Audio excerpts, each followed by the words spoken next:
Hello, I'm Alex Cameron Smith, and I'm the Stakeholder Engagement Coordinator at Pembrokeshire Coastal Forum. And I'm here today to talk a little bit about how we are building place-based partnerships in Wales, a little bit about how PCF was established, and the tools that we're using to help build these place-based partnerships. In the 90s, a big oil tanker struck rocks off St Anne's Head in South Pembrokeshire and leaked a huge amount of oil into coastal waters. Volunteers and staff of local organisations all came together for a full clean-up operation, and we estimated this cost about £60 million at the time. But a lot of people have said if you take into account the far-reaching impacts on the environment and the economy, the estimated true cost might be double this amount, around 120 million, which was a lot of money at the time. After this disaster, a lot of local people agreed that there wasn't an independent organisation locally who could address types of coastal issues like this one. And a lot of bodies got together and discussed the need for this organisation to be established. And these included people like local MPs, local authorities, the Port Authority, public bodies and conservation organisations, as well as industry and communities, and everyone came together and said, we need this type of organisation here. We need a local, neutral and independent partnership and a platform to bring people together. And so in the year 2000, Pembrokeshire Coastal Forum Community Interest Company was formed.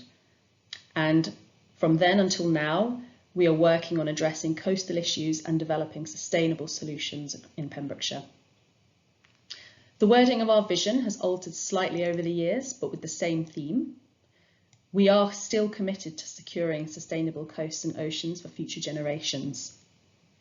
And the 5 values you see there were established in 2018, and these help us prioritise projects and drive our work forward more effectively. And we have now been established for 22 years. We started with just 2 people on the team, and now into 2022, we have 18 people working for us. We're well positioned to be a leader to engage people on coastal change, climate adaptation and marine energy. And we've won and been nominated for many awards, such as the Sustain Wales Award pictured here.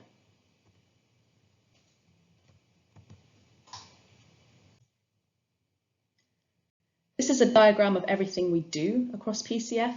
I don't have enough time today, unfortunately, to talk about all of these, but we'll be focusing on mainly our climate change and sustainable recreation themes. And you can have a look at this diagram after the session.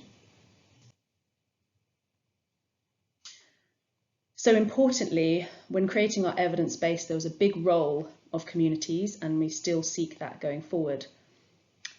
PCF was a partner of the Coastal Communities Adapting Together project called CCAT, and that operated from 2019 to 2021. CCAT aimed to support coastal communities in understanding climate change and how they can adapt to these changes.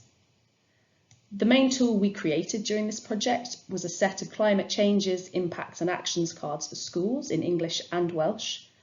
And the purpose was to get input from young people on climate action plans for the schools and local communities, and also help them to understand how they could implement their plans too. We've done a few workshops with schools across Pembrokeshire, and we've successfully trialled these workshops, and we've had a lot of good feedback and a lot of demand for more of these, which is great. In addition, we've designed a set of cards for use with community groups, specifically designed to help people discuss the impacts of climate change in their area and what actions they want to happen or continue to happen locally. With a trial community in Pembrokeshire, PCF developed a participatory mapping tool, which you can see on the right-hand side there, that allowed people to geolocate climate impacts and actions, and this now serves as an evidence base for local information more generally. We also designed surveys to understand public perception of climate change, and this was for stakeholders including Pembrokeshire County Council, who had declared a climate emergency.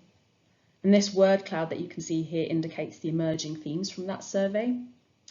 And you can see that evidence-based studies and tools can help log concerns, and we really hope this would drive local climate policy and adaptation action. PCF have developed an extensive network of contacts over 22 years, You can see lots of quotes here to show the range of people that we work with and what they thought about our projects.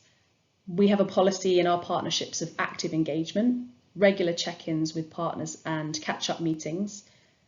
We really like to focus on strengthening pre-existing connections as well as developing new ones. We're members of really key groups in government and policy sectors, and we also run steering groups and working groups across a range of sectors from marine energy to sustainable recreation. And we know that the most important thing is to keep gathering these connections from across the team as a whole, because people have really, really good insights into who would be good locally. So we like to collect that information too and keep adding to our database. And our best practice model includes co-creating structured frameworks for partnerships, clear objectives, realistic plans and timescales on delivery with a measure on success. We like to identify the right individuals and organisations for specific coastal issues as well, and we really work hard to build the trust throughout the partnerships and beyond, and that allows us to work with more people in the future. We seek work on innovative projects, and we are really dedicated to excellence in management of these projects. We respect the commitments that we have with partners, and we like to honour those, and we really try to make sure we've got stakeholders engaged and involved at every level and every step of the process to ensure the action is taken forward. And here you can see a collection of our different partners that we work with over the years. And yes, lots of quotes from people who've worked with us. We have many resources on our website for people to use and share. And here I'm just going to focus on a few from our sustainable recreation projects. GIS tools have been increasing the effectiveness and the reach of our work through data, and this is becoming especially more common in things like marine planning. The Whales Activity Mapping Project, and you can see a screenshot from that in the middle there, is a collaborative GIS system built from input from lots of coastal stakeholders. And this is used mainly by recreation, conservation and tourism managers, but it is actually designed for multiple users with differing needs. And here I've just selected the layer that talks about beach activities across Pembrokeshire, and you can see the size of the dot indicates how much activity is in that place. And you can see there's also different layers and legends along the side which you can click and interact with as well. So it's quite an interesting tool to look at. And with regards to the marine code that you can see there, we work with different stakeholders, Pembrokeshire Coast National Park and the RSPB, to launch the Pembrokeshire Marine Code in 2003.